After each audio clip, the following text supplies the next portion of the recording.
Chapitre 123 lu par Lionel Robert. De ce qui arriva à Don Quichotte et à son écuyer Sancho, retournant à leur village. Le vaincu et vagabond Don Quichotte s'en allait tout pensif d'une part et tout joyeux de l'autre. Ce qui causait sa tristesse, c'était sa défaite. Ce qui causait sa joie, c'était la considération de la vertu merveilleuse que possédait Sancho, telle qu'il l'avait montrée par la résurrection d'Altisidore. Cependant, il avait bien scrupule à se persuader que l'amoureuse demoiselle fût morte tout de bon. Quant à Sancho, il marchait sans la moindre gaieté, et ce qui l'attristait, c'était de voir qu'Altisidore n'avait pas rempli sa promesse de lui donner la demi-douzaine de chemises.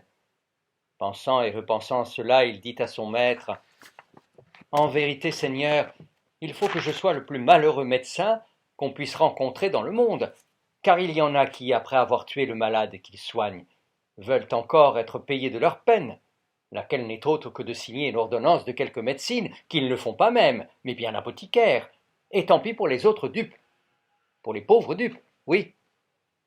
Tandis que moi, à qui la santé des autres coûte des pince-nettes, des croquignoles, des coups d'épingle et des coups de fouet, on ne me donne pas une aubonne. Pas une obole.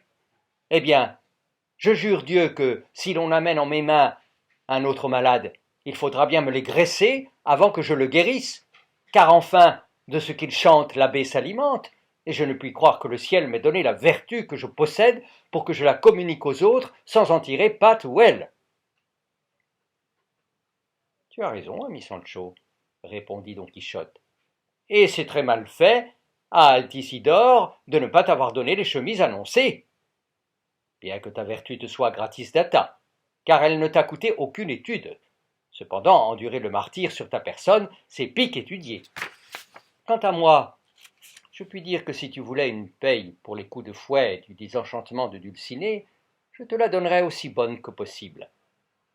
Mais je ne sais trop si la guérison suivrait le salaire, et je ne voudrais pas empêcher par la récompense l'effet du remède. Après tout, il me semble qu'on ne risque rien de l'essayer. Vois, Sancho, ce que tu exiges et fouette-toi bien vite. Puis tu te paieras comptant et de tes propres mains, puisque tu as de l'argent à moi. À cette proposition, Sancho ouvrit d'une aune les yeux et les oreilles et consentit dans le fond de son cœur à se fouetter très volontiers. Allons, Seigneur, dit-il à son maître, je veux bien me disposer à faire plaisir à votre grâce en ce qu'elle désire, puisque j'y trouve mon profit. C'est l'amour que je porte à mes enfants et à ma femme qui me fait paraître intéressé. Dites-moi maintenant ce que vous me donnerez pour chaque coup de fouet que je me donnerai. Si je devais te payer, ô Sancho, répondit Don Quichotte, suivant la grandeur et la qualité du mal auquel tu remédies, ni le trésor de Venise, ni les mines de Potosí ne suffiraient pour te payer convenablement. Mais prends mesure sur ce qui te porte dans ma bourse, et mets toi-même le prix à chaque coup de fouet. Les coups de fouet, répondit Sancho, sont au nombre de 3300 et tant. Je m'en suis déjà donné jusqu'à 5, reste le surplus. Que ces 5 fassent les étangs, et comptons les 3300 tout ronds. À un quartillo la pièce, et je ne prendrai pas moins pour rien au monde, cela fait 3300 quartillos, qui font pour les 3000 1500 demi-réaux, qui font 750 réaux, et pour les 300 150 demi-réaux, qui font 75 réaux, lesquels ajoutés aux 750 font en tout 820 réaux.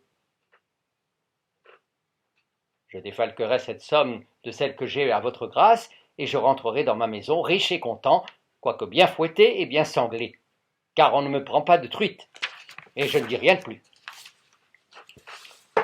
Oh, Sancho béni, oh, aimable Sancho, s'écria Don Quichotte, combien nous allons être obligés, Dulcinée et moi, à te servir tous les jours que le ciel nous accordera de vie. Et si elle reprend son ancien être, et il est impossible qu'elle ne le reprenne pas, son malheur aura été son bonheur et ma défaite heureux triomphe. Allons, Sancho, vois un peu quand tu veux commencer la discipline. Pour que tu l'abrèges, j'ajoute encore 100 réaux. Oui, pour que tu l'abrèges, j'ajoute encore 100 réaux. Quand? Répliqua Sancho. Cette nuit même. Tâchez que nous la passions en rase campagne et à ciel ouvert, alors je m'ouvrirai la peau. La nuit vint, cette nuit attendue par Don Quichotte avec la plus grande anxiété du monde, car il lui semblait que les roues du char d'Apollon s'étaient brisées et que le jour s'allongeait plus que de coutume, précisément comme il arrive aux amoureux qui ne règlent jamais bien le compte de leurs désirs. Enfin, le chevalier et l'écuyer gagnèrent un bosquet d'arbres touffus, un peu à l'écart du chemin, et là, laissant vide la selle de Rosinante et le bas du grison, ils s'étendirent sur l'herbe verte et soupèrent des provisions de Sancho. Celui-ci, ayant fait avec le licou et la sangle de son âne une puissante et flexible discipline, se retira à 20 pas environ de Don Quichotte, au milieu de quelques hêtres. En le voyant aller avec tant de courage et de résolution, son maître lui dit « Prends garde, ami, de ne pas te mettre en pièces. Arrange-toi de façon qu'un coup attende l'autre, et ne t'empêche pas tellement d'arriver au bout de la carrière que la laine te manque au milieu. Je veux dire, ne te frappe pas si fort que la vie t'échappe avant d'atteindre le nombre voulu. Afin que tu ne perdes pas la partie pour un point de plus ou de moins, je me charge de compter ici sur les grains de mon chapelet, les coups que tu te donneras, et que le ciel te favorise autant que le mérite ta bonne intention. » Le bon payeur n'est pas débarrassé de ses gages, répondit Sancho. Je pense m'étriller de façon que sans me tuer, il m'en cuise. C'est en cela que doit consister l'essence de ce miracle.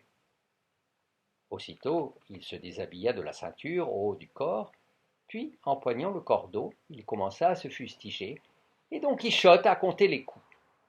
Sancho en était à peine à donner 6 ou 8 que la plaisanterie lui parut un peu lourde et le prix un peu léger.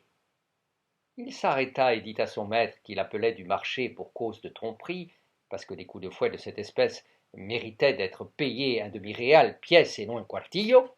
« Continue, ami Sancho, répondit Don Quichotte, et ne perds pas courage, je double le montant du prix. » De cette façon, reprit Sancho, à la grâce de Dieu, éplève les coups de fouet. Mais le sournois cessa bien vite de se les donner sur les épaules. Il frappa sur les arbres, en poussant de temps en temps des soupirs, tels qu'on aurait dit qu'à chacun d'eux il s'arrachait l'âme. Don Quichotte, attendri, craignant d'ailleurs qu'il n'y laissât la vie et que l'imprudence de Sancho ne vît à tout perdre, lui dit alors « Au nom du ciel, ami, laisse-en là cette affaire. Le remède me semble bien âpre, et il sera bon de donner du temps au temps. On n'a pas pris Zamora en 1 heure. Tu t'es appliqué déjà, si je n'ai pas mal compté, plus de 1000 coups de fouet. C'est assez pour à présent. Car l'âne, en parlant à la grosse manière, souffre la charge, mais non la surcharge. » « Non, non, seigneur, répondit Sancho, on ne dira pas de moi, gage payé, bras cassé. Que votre grâce s'éloigne encore un peu, et me laisse m'appliquer 1000 autres coups seulement. Avec 2 assauts comme celui-là, l'affaire sera faite, et il nous restera des morceaux de la pièce. » « Puisque tu te trouves en si bonne disposition, reprit Don Quichotte, que le ciel te bénisse. Donne-t'en à ton aise, je m'éloigne d'ici. Sancho reprit sa tâche avec tant d'énergie qu'il eut bientôt enlevé l'écorce à plusieurs arbres. Telle était la rigueur qu'il mettait à se flageller. Enfin, jetant un grand cri et donnant un effroyable coup sur un être, « Ici, dit-il, mourra Samson, et avec lui tous autant qu'ils sont. » Don Quichotte accourut bientôt au bruit de ce coup terrible et de cet accent lamentable, et saisissant le licou tressé qui servait de nerf de bœuf à Sancho, il lui dit « À Dieu ne plaise, ami Sancho, que pour mon plaisir tu perdes la vie qui doit servir à la substance de ta femme et de tes enfants. Que Dulcinée attende une meilleure conjoncture. Moi, je me tiendrai dans les limites d'une espérance prochaine, et j'attendrai que tu aies repris des nouvelles forces pour que cette affaire se termine au gré de tous. » « Puisque votre grâce, monseigneur, le veut ainsi, répondit Sancho, à la bonne heure, j'y consens. Mais jetez-moi votre manteau sur les épaules, car je suis à grosses gouttes, et je ne voudrais pas m'enrhumer, comme il arrive aux pénitents qui font pour la première fois usage de la discipline. » Don Quichotte s'empressa de se dépouiller, et demeurant en juste au corps, il couvrit bien Sancho, qui dormit jusqu'à ce que le soleil l'éveilla. Ils continuèrent ensuite le chemin et firent halte ce jour-là dans un village à 3 lieues de distance. Ils descendirent à une auberge que Don Quichotte reconnut pour telle et ne prit pas pour un château avec ses fossés, ses tours, ses herses et son pont-levis, car depuis qu'il avait été vaincu, il discourait sur toute chose avec un jugement plus sain, comme on le verra désormais. On le logea dans une salle basse, où pendaient à la fenêtre en guise de rideau 2 pièces de vieille serge peinte, selon la mode des villages. Sur l'une était grossièrement retracé le rapt d'Hélène, quand l'hôte audacieux de Ménélas lui enleva son épouse. L'autre représentait l'histoire d'Énée et de Didon, celle-ci montée sur une haute tour, faisant avec un drap de lit des signes à l'amant fugitif qui se sauvait en pleine mer sur une frégate ou un brigantin. Le chevalier, examinant les 2 histoires, remarqua qu'Hélène ne s'en allait pas de trop au mauvais gré, car elle riait sous cape et en sournoise. Pour la belle Didon, ses yeux versaient des larmes grosses comme des noix. Quand Don Quichotte les eut bien regardées, « Ces 2 dames, dit-il, furent extrêmement malheureuses de n'être pas nées dans cet âge-ci, et moi malheureux par-dessus tout de n'être pas né dans le leur, car enfin si j'avais rencontré ces beaux messieurs, Troie n'eût pas été brûlée, ni Carthage détruite. Il m'aurait suffi de tuer Paris pour éviter de si grandes calamités. » Moi, je parierais, dit Sancho, qu'avant peu de temps d'ici, il n'y aura pas de cabaret, d'hôtellerie, d'auberge, de boutique de barbier, où l'on ne trouve en peinture l'histoire de nos prouesses. Mais je voudrais qu'elles fussent peintes par un peintre de meilleure main que celui qui a barbouillé ces dames.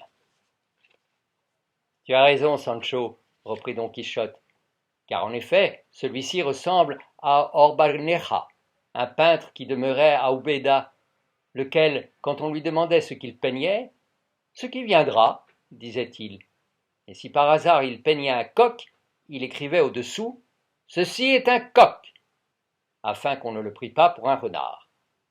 C'est de cette façon-là, Sancho, si je ne me trompe, que doit être le peintre ou l'écrivain, c'est tout un, qui a publié l'histoire du nouveau Don Quichotte. Il a peint ou écrit à la bonne aventure. Celui-ci ressemble encore à un poète appelé Maoléon, qui était venu se présenter ces années passées à la cour. Il répondait sur le champ à toutes les questions qui lui étaient faites, et quelqu'un lui demandant ce que voulait dire Deum de Deo, il répondit « Donne d'en bas ou d'en haut ». Mais laissons cela. Et dis-moi, Sancho, dans le cas où tu voudrais te donner cette nuit une autre volée de coups de fouet, si tu veux que ce soit sous toiture de maison ou à la belle étoile. Pardi, Seigneur, reprit Sancho, pour les coups que je pense me donner, autant vaut être dans la maison que dans les champs. Mais pourtant, je voudrais que ce fût entre des arbres. Il me semble qu'ils me tiennent compagnie et qu'ils m'aident merveilleusement à supporter ma pénitence. Eh bien, ce ne sera ni l'un ni l'autre, ami Sancho, répondit Don Quichotte. Afin que tu reprennes des forces, nous garderons la fin de la besogne pour notre village, où nous arriverons au plus tard après-demain. Faites comme il vous plaira, répliqua Sancho. Mais moi, je voudrais conclure cette affaire au plus tôt, quand le fer est chaud et la meule en train, car dans le retard est souvent le péril. Faut prier Dieu et donner du maillet, et mieux vaut un tien que 2 tu l'auras, et mieux vaut le moineau dans la main que la grue qui vole au loin. Assez, Sancho, s'écria Don Quichotte, cesse tes proverbes, au nom d'un seul Dieu. On dirait que tu reviens en sicoutérat. Parle simplement, uniment, sans t'embrouiller, t'enchevîtrer, comme je t'ai dit de maintes et maintes fois. Tu verras ce que tu t'en trouveras bien. Je ne sais quelle malédiction pèse sur moi, répondit Sancho. Je ne peux dire une raison sans un proverbe, ni un proverbe qui ne me semble une raison. Mais je m'en corrigerai, et si j'en puis venir à bout. Et leur entretien finit